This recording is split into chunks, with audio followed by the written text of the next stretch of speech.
haluaisin kuolla.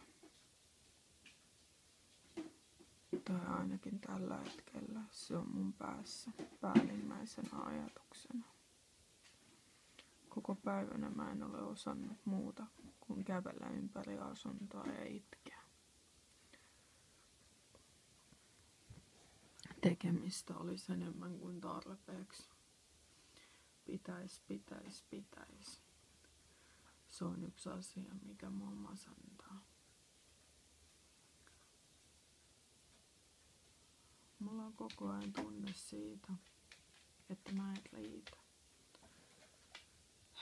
En vaan riitä. Moni asia on hyvin, moni asia on huonosti.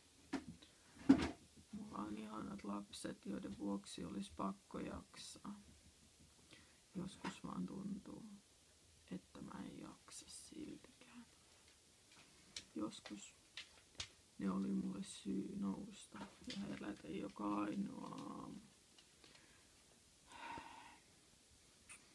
Just tällä hetkellä tuntuu, että sekään ei vaan riitä.